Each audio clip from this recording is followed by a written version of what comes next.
partisan politics or anything that could be considered partisan politics. But first, let me give you a little bit of history around myself and politics. Years ago, I used to be a political junkie, so I would read 50 political blogs every morning before most people woke up.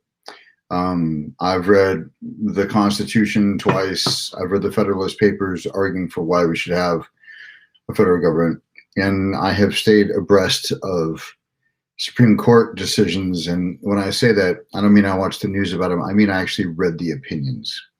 So I consider myself incredibly well informed on the things that matter. And by the way, if you think reading the news informs you, I think you're sadly mistaken. News is for entertainment, and I think you should, consider that.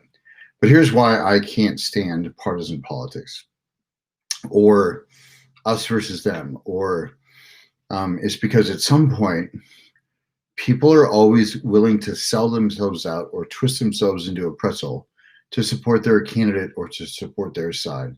So things that are not okay for one side or something okay for, I watch them explain it away, or they, as I used to say, they take a bullet for the party, right? So Bill Clinton, who was roundly considered a sexual predator, he got a pass, and from the left. And now we're seeing Trump, who's done all sorts of inexcusable things, getting a pass from the right, and from libertarians. Now, it's way more complex than that, because partly the reason that he's getting a pass from, and I'm going to get into what free speech means and platforms and all those things, because while you're guaranteed the right to free speech, you're not guaranteed a platform for that.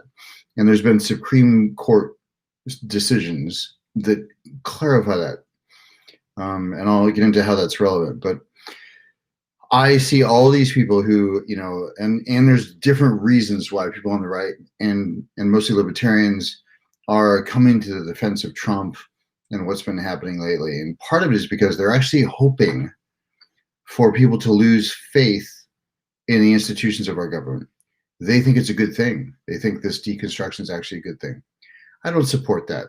And, I've been a small L libertarian, like, let's just let people live their lives for a long time, maybe 25 years. But I just, before I, get into some of the details of this, I want to just make clear, again, I used to be a political junkie. I gave it up in 2006 for lots of reasons, some of which are the ones I just listed. Others are, well, because I just don't think it's where, I would rather create distinctions that exist outside the time stream that are applied in any context, regardless of what's happening in current events. And if you're engaged in partisan politics, you're plugged into the matrix in a way. So I just want to start there. Now, let's get into the nitty gritty of this free speech thing. First of all, a long time ago, the Supreme Court decided that yes, you are allowed to speak your mind. You have the freedom of speech. You have, it's in our First Amendment. Actually, there's several things in our First Amendment, only one of which people seem to recognize. But you're not provided a platform. So what that means in real terms is you can assemble, but the government or anybody else isn't required to provide you an amplification system. So microphones, speakers, you have to provide that on your own. And what I'm seeing lately is this whole it's an infringement on free speech, or what, the suppression of speech. No, it's not.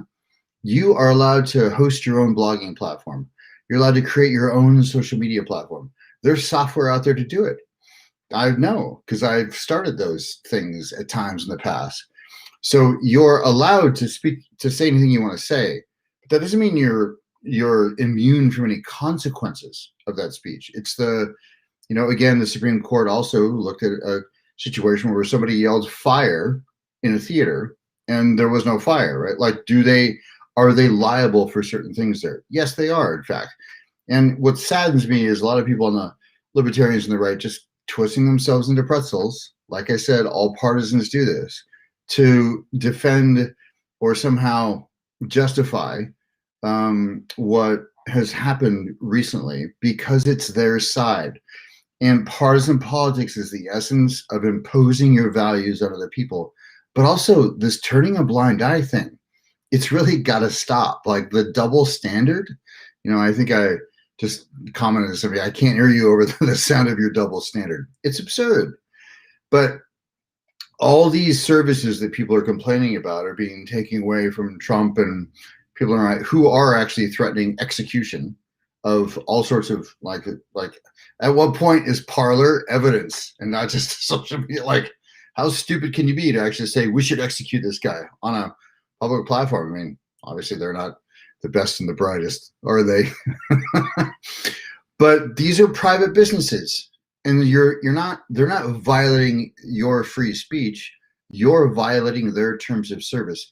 They're not required to provide service to everybody. Any business you walk into, it says we reserve the right to refuse service to anybody. Remember the case a few years back where the conservative bakery wouldn't give a gay pride cake to the couple, and all these conservatives came out in support of the business. Well, you can't tell a private business what to do. That's their choice. But suddenly now the tables are turned. Then, they're up in arms about people thinking that somehow you're entitled to a free service that is a platform that has terms of service. So yeah, if you violate those terms of service, you bet you can get kicked off. It doesn't matter who you think you are or what you think you're entitled to. And just the idea of somebody being upset that they're not allowed to use a free service is mind-boggling, especially somebody who's supposed to be, on the right, and the libertarians are supposed to be pro-business and, pro-choice with who you do business with. And so the double standard is stunning. I remember I just saw a video of a Fox News clip talking about Obama taking a selfie in the library, joking around and saying that he was impinging the dignity of the office of the president. Oh, how times have changed in 4 or 5 years. So, the reason I don't get involved in these discussions around politics isn't because I don't have an opinion, because I don't see it's because the lack of integrity, the lack of ethics on both sides all the time. They either turn a blind eye to what their side is doing, or they're looking to impose their values. And, it's sort of whatever it's a strategy du jour.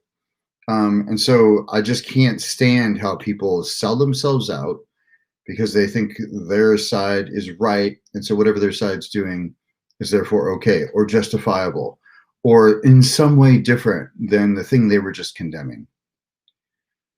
But it's not a violation of free speech to deny you access to a business, a service, whether it's free or you're paying for it.